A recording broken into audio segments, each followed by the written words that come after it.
Let's talk about the front end and back end.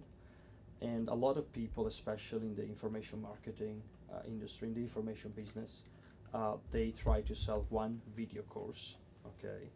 And they don't really think about upsells and cross sell. Now, how long do you believe a business can live with just one product? Not long. Look, there are exceptions. So, first of all, that happened. That was a model that worked 30, 40 years ago. When I was coming up in this business, there were um, single product or near single product businesses. And the idea was just sell the hell out of that thing. Foreign language courses. Right. Berlitz, which no longer, I don't even think it exists. It's been bought by somebody. Um, um, they had, you could learn to speak French, Spanish, Italian, like 5 languages, and that's it. That's what they sold. And they sold the hell out of it. Nightingale functioned for almost its first 10 years with nothing but 3-year-old Nightingale products. They branched out. First thing they branched out with a product called Psychology of Winning with Dennis Waitley. But those days are largely gone. So you almost never see it. In large part because the cost and difficulty of customer acquisition is so much higher. It's the perversity that while the internet took away a lot of capital intensive barriers to entry, in doing so it also massively increased competition, clutter, and chaos. And even if they're all incompetent, there's so many of them and so many new ones today, tomorrow, and Every the day. next day that your cost of acquisition is now actually higher. As you said, people discover it with Facebook. Absolutely. Oh, It's crazy. Facebook's going to be free. No, it ain't free. Oh, Google will be free. I'll just do organic. Lots of luck. Okay? And even that, there's a labor cost to it. A lot of people don't count that, SEO, but they yeah. should. Yeah. So, for that reason, there's almost no companies surviving very long in our industry with a single product. Then, even if you could, it's stupid. Okay? It's just dumb. Because a buyer is a buyer is a buyer is a buyer. When you get somebody excited about X, whatever X is, losing weight, meeting women, meeting men, meeting the other genders, making money, investing, whatever you get somebody jazzed up about. For some period of time, they are going to want more than your course. They're not even going to be finished with your course. Oh, yeah. And they're going to want more than your course. And they are going to buy more.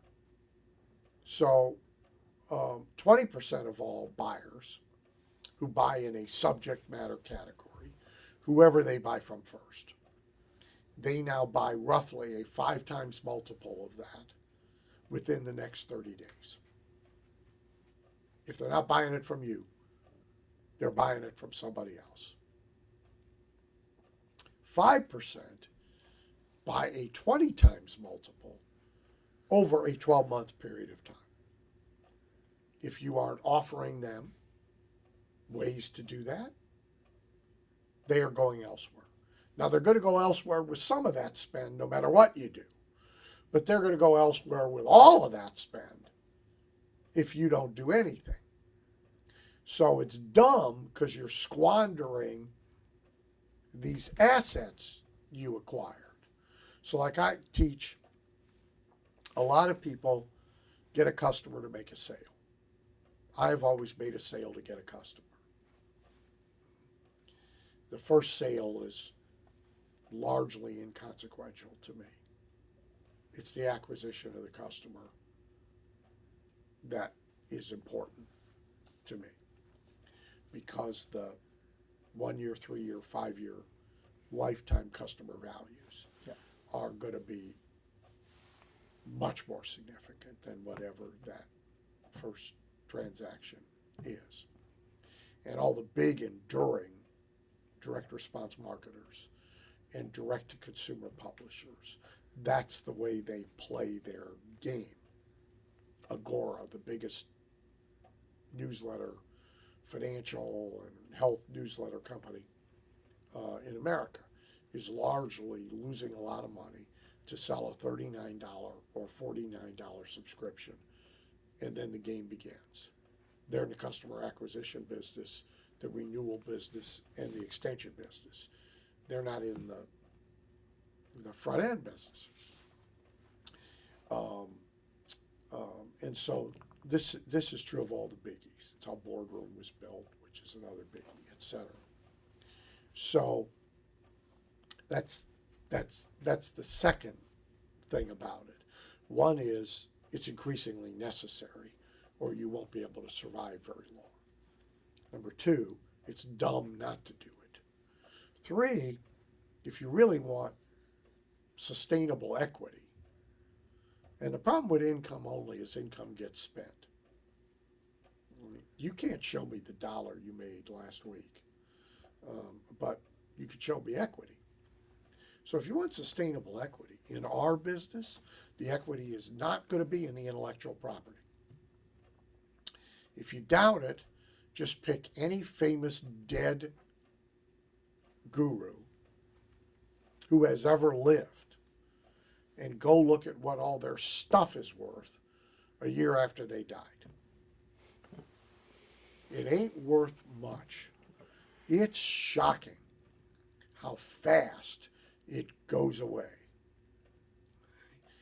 And even if there's active attempt, family involved, someone who acquired it towards the end, even with that, its value is next to nothing, let alone if there's no active thing going on. Okay?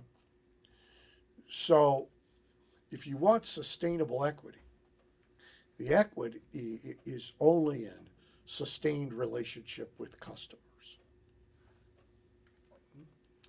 That's where it is. It's not in the intellectual property. And it's not in our business in buildings or equipment or any of that. It's in the sustained relationship with customers. So that's the third thing about it that people ought to know, is if they don't just want to make money and next week need to figure out how to make money again. So the guys that really abuse customers, right, they sell information of questionable value. Right. They make outrageous claims. They can't, they're not the cleanest pencils in the box. They often get to boast of $10 million weekends. But if you look at them over a 3-year period, a 5-year period, a 7-year period, they have no longevity in their relationships with customers. And for every $10 million weekend they have to brag about, they have 12-month dry spells where they hardly made any money at all. Okay? Everybody leaves them. I have always been about what I call lifers. Who is going to stay with me forever? What does that person look like in the first place so I can go out and get more that match that profile? Right. Number one. And number two, what can I do to facilitate that? So you were just at the June event, right? Yeah. You were at my June event. So fewer than 10% of that room were first year, be around day in people. Over 50% of that room had 10 years, 20 years, and 30 years longevity. A significant number in that room with 20 and 25 years, give or take. I had them stand up at the start of the day. And so these people have continued to, I actually call them patrons. It's a throwback to early European language. Artists have patrons. Right. These people are my patrons. They keep coming back. They keep wanting to engage. And they are income at will on a list. Meaning, John Lennon always said, if we want a new swimming pool and a mansion to go with it, all I have to do is write that. He meant we have this waiting audience. We have radio stations waiting to play our next record, which will sell a shitload of records to the waiting audience. All I got to do is write a song and we go record it, and we're in. Okay? So they owned income at will for a period of time. Income at will is a very nice thing to have. Oh yeah. I paid for my whole divorce in 12 months because of it. We call it sending the bill to the herd. Okay? The sales letter is the invoice. I just incurred this mammoth expense. You're going to pay a portion of it. Here's the bill. I'll do X. I'll make X. I'll record X. And So here it is, right? And so that's where the equity is. The equity is in my lifers, my patrons, who I literally could decide to call on tomorrow. Gesundheit. In order to take care of a bill, or let me go buy another horse, or whatever it is that I wanted to do. And I think it's important to understand where the real sustainable equity is in one's business. And it's definitely not in the intellectual property, and we get focused on the IP. We say we're in the information business. Information is actually one of the things we exchange with people for money, but that's not the business we're in. We're in the sustained relationship business.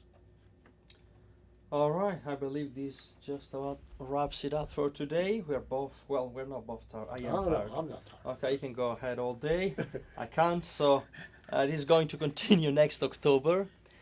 And thank you very much, Dan. Thank you, sir. Thank you.